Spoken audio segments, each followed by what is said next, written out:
Alright, here we go. You're probably wondering why I look really tired and I look like I just woke up. It's because today I recorded this video. I had it all ready to go. This is what it ended up being. That's right. The audio is gone. You can't hear a single word I'm saying for half an hour. And it's the night of. I was opening my laptop or my monitor to edit, ready to go. Good edit session for about 3 hours. Turns out I can't edit because the audio isn't up there. So you know what we're going to do? We're going to have to restart the entire video at 3:15 in the morning, and the video comes out at 12.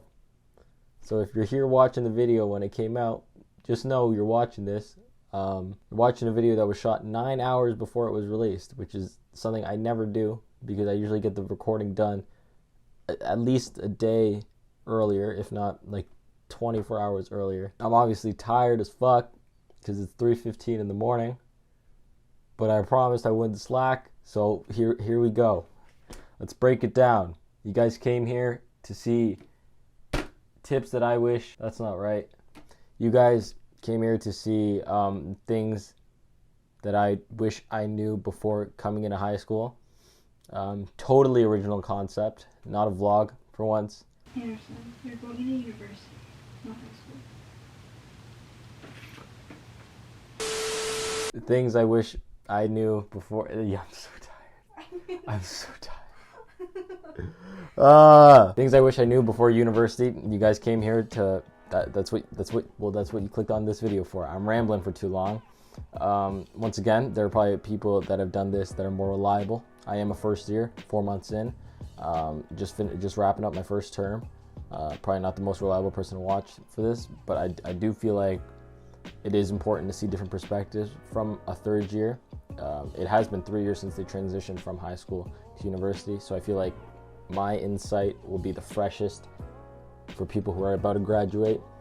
It is application season for grade 12s or other people around the world. I don't know what your grade system is, but it is the time of year where students are applying to be going to university. Students are looking to go into university, so what better time for your favorite first year, 4 months in, to share. I've seen a lot of people say this. I completely agree with it. It's plan your schedule and set your schedule. Now this is obviously for people that never did this in high school. If you did, ignore it. You already know what you're doing. But as a person who is proficiently lazy and never set a schedule up for high school, did everything last minute. If I had an assignment due on a Tuesday, you bet your ass I'm just starting on the Tuesday. If I had a test on a Wednesday, you bet your ass I would be studying on Tuesday night. That's how I was in high school. I did okay, actually. It was acceptable. You can't do that here. You can't cruise like I did in high school here and do as well as you did. I knew that 2 weeks in when I got my first quiz back. I was like, that doesn't look like the mark I got in high school when I just cruised. So what I've been doing is I set due dates. Like I set a big spreadsheet, Excel spreadsheet, and I put all the due dates I had because the professors from each class they'll post all the stuff that you have to do throughout the term or throughout the semester, and I just took everything, copied it, put it in a spreadsheet, and just like put it in order of the dates. I have that always open when I'm on the tab to do my work. That thing is just always there, just so I can see what I have next, and kind of I could plan my days accordingly. Your boy's organized. The thing is, if you don't hand in an assignment, it's not like high school where the teachers will be like, you could have one more chance, give it to me tomorrow, and you can get it marked at a reduced grade or something. No, the profs here don't give a shit if you don't hand it in. They will give you a 0 if you don't do your test. They will give you a 0 if you don't hand in your assignment on time. They got thousands of other students to mark. They're not going to baby you like they did in high school. So yeah, get your shit together. It's not high school. Know that if you don't hand something in, chances are you're going to get a 0. Next thing, friendships. I've had mixed perceptions about this. I've had people who say it's very easy. to make friends, which is understandable. It's like 20 times as big as a high school. There's 20 times as many people as a high school, so it only makes sense, if not more. I've had people who say it's actually a lot harder than it was in high school, which is understandable because people in high school, we were all going to high school 8 to 3. We all had lunches around the same time. All of us had class, lunch, class, or class, lunch, class. Regardless, everybody kind of fit in the same schedule, so it was like a mini society for, I don't know, 6-7 hours a day. The thing with university is everybody's schedules are so different. You can have class at 9:30 at night, or you can have class at 7:30 in the morning. So like you don't have the opportunity of forced interaction like you do at a high school. Obviously, if you go to the same class and you're at the same lecture hall, it's easy to meet people.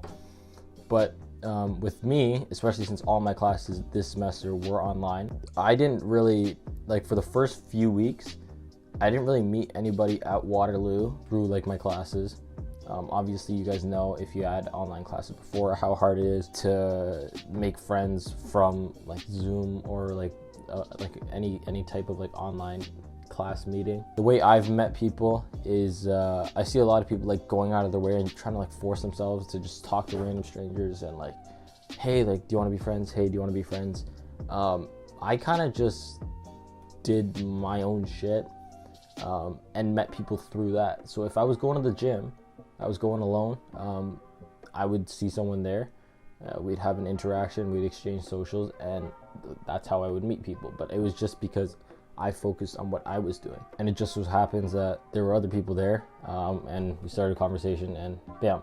Same thing if you sign up for like intramurals. That's a very easy way to make friends. If you like playing sports, you sign up, especially team sports. Since we did soccer, me, Oscar, and Owen did soccer. We made a couple friends that were placed on our soccer team as well. Parties, obviously a very easy way to make friends. First weekend, met like 10-15 new people. Parties are always easy because everybody's just, well, most of the time, everybody's really friendly. So you just exchange, you're like, yo, what's up? What's your name? What program are you in? That's like your go-to sentence. That's your go-to thing you usually ask. But yeah, what I noticed is making friends is so much easier when you're not forcing yourself to be like, okay, I need to find friends. I need to make friends. Obviously, it's easier when you already have like a couple friends from home that come to the same school as you. But yeah, in my opinion, making friends is easier if you're doing your own shit, and it just so happens that, you know, meet a couple people on the way. Independence. This is another big one, especially for people that are just transitioning from like they're so used to living with their family to all of a sudden living on their own. I was one of those people. I lived in a family where I didn't really have to worry much other than school and sports. That was basically it. Washing the dishes, cooking dinner, all that. My mom usually handled it because she usually stayed at home for most of the time. And even if we weren't cooking at home, my dad would come home from work, bring home dinner. So I didn't really have to worry about getting food. Laundry, parents did. Like just cleaning around the house, my parents did, apart from like making the bed and stuff. So I didn't really have to do all that. Obviously, it's different for some people. I know a lot of people at home that have chores that they have to do on their own that their parents didn't do and they would do. But transitioning from that to all of a sudden living all on your own, it just made me realize that how much more I have to do. So if I was hungry, like here, if I'm hungry, I gotta go cook. I gotta go get myself some food. If I'm running out of clothes, I gotta do my own laundry. I can't just be like, all right, Mom, could you throw that in the wash for me? Like, I gotta do all that on my own. First week, when I came up here, it wasn't easy. I wasn't used to it. Like I said, parents did a lot. Parents helped a lot. I usually just had to focus on school, sports. It was an adjustment, but obviously at the end of the day, we got there. Number 4, this is a big one. This is a mistake that I've made too. Course selection. Know what course you're choosing. Now, on the surface, that sounds stupid because you're gonna be like, well, obviously I'm choosing the course. Obviously, how would I not know what course I'm choosing? I didn't do my research on the courses I chose at the beginning. Once again, this can be different for everyone. Some people are smart enough and not dumb like me, where they'll like do their research on the course, like see what other people have to say about the course. But there are also people like me where they pick the course as a bird course and realize that it's a lot harder than it actually was. That I know a lot of people do that. So yeah, kind of do your research on what course you're actually taking and what's going to be in the course. I took economics, and then I ended up dropping it because it was the wrong economics, because I just chose, it was like econ 105 or 106. I was like, what's really the difference here? And it turns out it was between micro and macro. I didn't prep myself at all, and I ended up dropping the course 3 weeks in and taking accounting financial management instead. Thankfully, that was still open, but I could have done that if I just did my research and looked into the course. Most universities have a Reddit, or most universities have a page where the students will put the review of the course, how easy it is, how helpful it is in the real world, and a general synopsis on their takeaway from the course. So yeah, just kind of like have an idea of what you're going to take so you don't have to drop it like I did, because when I did drop it, I ended up being 3 weeks behind in AFM because I decided to drop the course. And then I had 3 weeks to catch up on, along with legal studies, Italian, computer science, and trade wars, which wasn't fun because for the next 3 weeks I just basically had to grind just to catch up. And yeah, it was like doing double the amount of work for no reason because I didn't do any research. This one sounds cliche, I've seen a lot of people say it as well, but it is key. Just be yourself. Don't do stuff that you don't want to do. You finally came to university. If you're not living at home, you're living at res or something. You finally came to a place where you have freedom to do whatever the hell you want. You want to go party, you want to go drink and have a great time, you can go do that. You don't want to do that, you can stay at home, you can chill, you can watch Netflix, you can play games, you can do whatever you want. Do not feel the pressure. If you're not a drinker, if you're not one that enjoys going to parties, and people are like, your friends are dragging you, or the people you meet here are dragging you, don't feel forced to do that. I know a lot of people that like to go to parties, but they feel peer pressure to drink. If you don't want to drink, just don't drink, just go to the party. It sounds stupid when I'm saying it, but I still see just so many people just like do it for the sake of doing it. At the end of the day, it's your enjoyment. If you're trying to like fit in, it's not going to help you because it's your enjoyment. So if you don't want to do something, don't do it. You don't have anybody stopping you now, so I still don't understand why I see people doing stuff they don't want to just to fit in, if you know what I mean. This one's big as well, adjustments. Understand and mentally prepare for adjustments. We kind of broke this down when I said independence, but this one, most people assume that when they come to university, they're going to be like this new person. They're going to be completely new. They're going to be like, all right, I'm going to go to university and I'm going to do this. I have goals I'm going to do at university. Don't be surprised when you're pretty much the same person and nothing major happens right away. What I noticed was, obviously I did change because I'm living on my own now. I'm not living at home. So a lot of stuff that I used to do, I can't do anymore. And a lot of stuff that I never did, I have to do now. So changes will happen gradually. That's what I noticed. For the first 3 months, I was still like adjusting.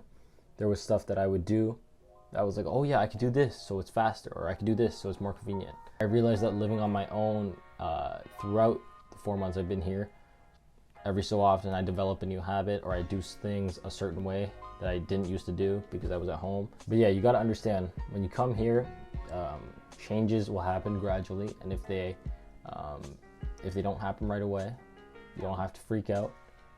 Stuff will take its natural course, and yeah. This one sounds stupid, which a lot of them did, but this just hear me out.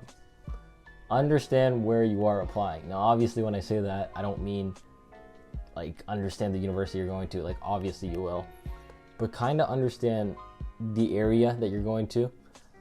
If you're going to Western, maybe look at London, see what it's like. If you're going Laurier, Waterloo, look at Kitchener, see what it's like. If you're going to Mac, kind of understand what it's like in Hamilton. Especially when it comes to applying to res, you kind of want to know the area that you're going to be. A lot of people don't have a car and aren't, well, like, yeah, they just don't have a car. And if you want to go to the gym, I would recommend you pick a res that's near the gym.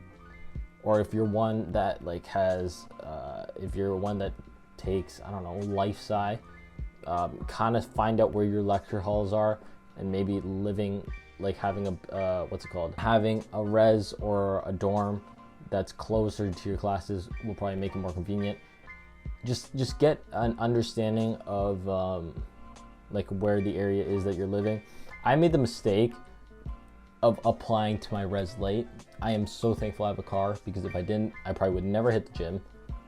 I'd probably never see my friends because all of them live on the other side. I live on the side where nobody in Waterloo lives, except for like the people who are unfortunate to get this res. Also, my classes are still on the other side of campus, and even though I have a car, I have to walk because they don't like provide parking on campus where my classes, or my like the lecture halls for my business classes are.